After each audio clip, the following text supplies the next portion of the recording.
Hey everyone, ready for a deep dive into a meditation technique that's like crazy simple, but also like super powerful? Hmm. Sounds intriguing. It is. It's from the Vigyan Bhairava Tantra. That text with all those wild and awesome consciousness expanding techniques. Oh yeah, I've heard of that one. It's like a manual for hacking your awareness or something. Exactly. And the technique we're looking at today, it's called staring at a clear sky. Staring at a clear sky. Okay, I'm curious. Me too. And a little skeptical, honestly. I mean, I look at the sky all the time, and I'm not exactly enlightened yet. Right. So what makes this different? Like, what's the big deal about staring at the sky? Well, the idea is that the sky, just by its sheer vastness, can help us shift our perspective. Like how you feel when you're standing on top of a mountain or staring out at the Oh, ocean. totally. You feel so small, but in a good way. Like all your worries just kind of melt away. Yeah, exactly. Yeah. This technique is all about tapping into that feeling. It's about letting the immensity of the sky kind of wash over you and shift your internal state. Huh. So it's not just like zoning out and looking at clouds. It's more intentional than that. Right. So how does it actually work? Walk me through the technique like I'm about to try it right now. Okay, so first you find a comfy spot outside where you can lie down and see a clear sky. Somewhere peaceful where you won't be disturbed. Got it. Then what? Just lie down and stare. Pretty much. No need for special breathing or mantras or anything. Just you and the sky. Wow, that is simple. But okay, my mind tends to race a lot, especially when I'm trying to relax. What about all the thoughts that will inevitably pop up? Ah, yeah. Thoughts are going to come up. That's totally normal. The key is to just observe them without judgment. Like not get all caught up in them. Exactly. See them as like passing clouds. They come and go, but the sky is always there. Just gently bring your attention back to that open space above you. That's a helpful image. So what does the Vigyan Bhairava Tantra say about the benefits of this practice? Like what can we expect to gain from staring at the sky? Well, the text mentions several benefits, like dissolving the ego. It can enhance your ability to let go, and it can foster a sense of surrender. Dissolving the ego, huh? That sounds pretty intense. Yeah, it can sound a bit scary, but it's not about erasing your personality or anything. It's more about loosening the grip of your limited self-identity. Okay, so it's less about disappearing and more about like expanding. Exactly. By connecting with something so much larger than yourself, you start to experience a more expansive sense of being. So instead of feeling like a separate self, you start to feel more connected to everything around you. Yeah, and that shift in perspective can be incredibly freeing. Okay, I'm starting to see how this seemingly simple practice could have a pretty profound impact. But how does staring at the sky actually cultivate that feeling of surrender? Like, how does that work? Well, think about it. The sky embraces everything, Yeah. Sunshine, storms, clouds, clear skies. It doesn't resist any of it. Right. And this practice encourages you to do the same, to accept whatever arises in your awareness, just like this guy accepts all weather. That's a really beautiful way to look at it. So it's about cultivating that same sense of acceptance within ourselves. We've talked about ego dissolution and surrender, but what about letting go? How does this technique help us with that? When you gaze at the sky, you see clouds forming and dissipating, birds flying around landing. Right. It's a constant flow of change. And by observing this, you subtly train your mind to embrace impermanence, Mm-hmm. and release its grip on things. That makes sense. We're so used to clinging to things like our thoughts, our possessions, even our ideas of how things should be. Exactly. But the sky shows us that everything is in constant flux. Exactly. And when you can tap into that understanding, letting go becomes less about forcing and more about aligning with the natural flow of life. So it's not about suppressing or denying our feelings or experiences, Right. but about acknowledging them and allowing them to pass through us, just like weather patterns in the sky. Precisely. And the Vigyan Bhairava Tantra emphasizes direct experience over intellectual understanding. Staring at the clear sky embodies this perfectly. You're not reading about letting go, you're experiencing it viscerally. That reminds me of something you mentioned earlier, mental clarity. Uh-huh. Does this practice also help with quieting the mental chatter? Like all those thoughts that are constantly swirling around in our heads? Absolutely.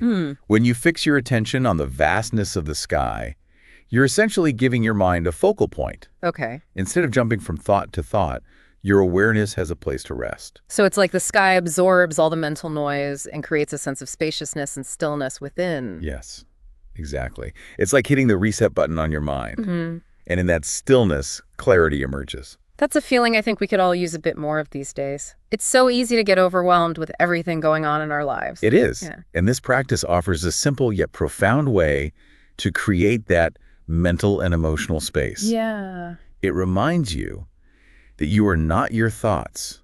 You are the awareness that observes them. That's such an important distinction.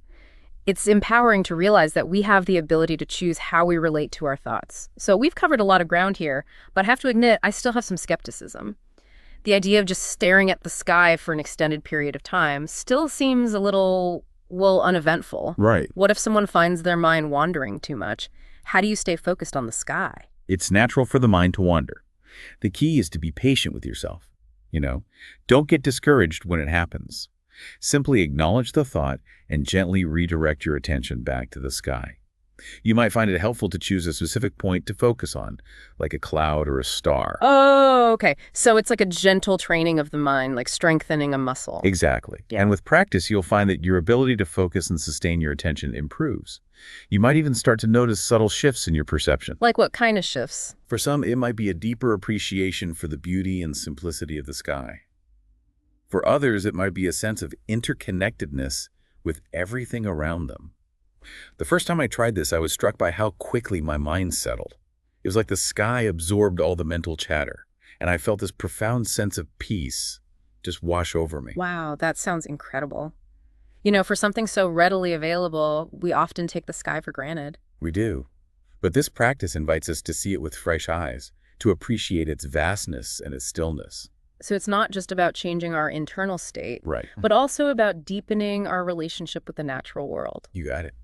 And as you cultivate that relationship, you might find that the insights and benefits of the practice extend beyond the meditation itself. That's interesting. So how can someone actually integrate this practice into their everyday life? It's not like we can just lie down and stare at the sky all day. True. But you can carry the essence of the practice with you. Throughout your day, take a moment to pause and remember the feeling of spaciousness and clarity you cultivated during the meditation. So it's about bringing that sense of expansive awareness into our daily activities. Exactly. When you encounter challenges or stress, visualize that vast sky. Remember that feeling of your awareness being as boundless as the sky itself.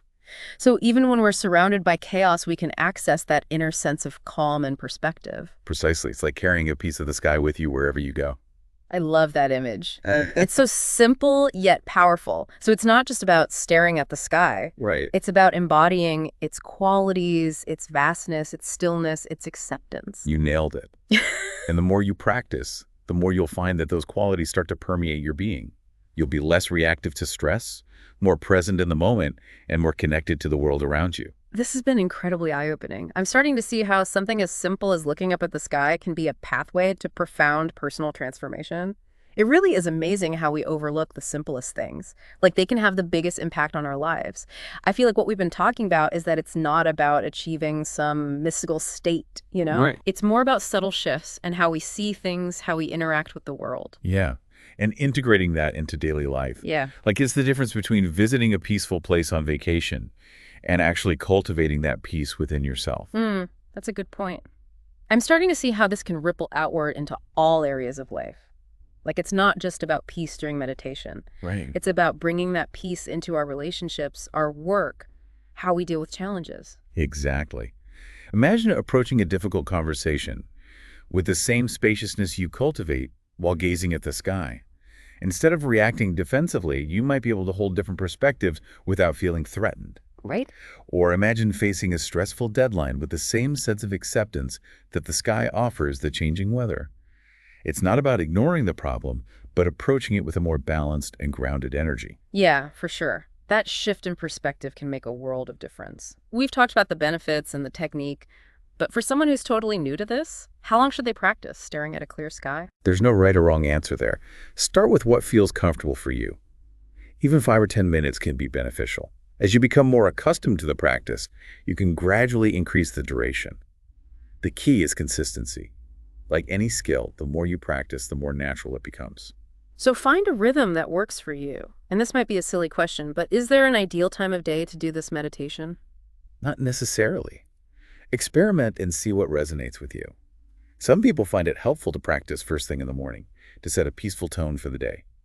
Others prefer to do it in the evening to unwind before bed.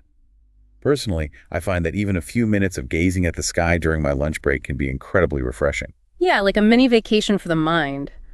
I think a lot of people, myself included, might initially dismiss this technique because it seems too simple. We're so used to complicated solutions and quick fixes.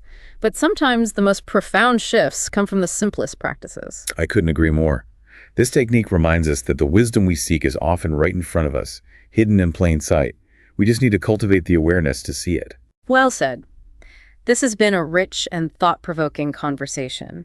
I feel like I've gained a whole new appreciation for the sky and the power of simple awareness practices. It's been a pleasure exploring this with you. I hope our listeners will be inspired to step outside, gaze up at that boundless sky, and discover the profound depths within themselves. Absolutely. So next time you're feeling overwhelmed or disconnected, remember to look up. Let the vastness of the sky remind you of the spaciousness within you. And remember, like the sky, your awareness can hold multiple emotions, thoughts, and sensations without being overwhelmed by any single one. That's a beautiful thought to carry with us. Until next time, keep looking up and keep exploring.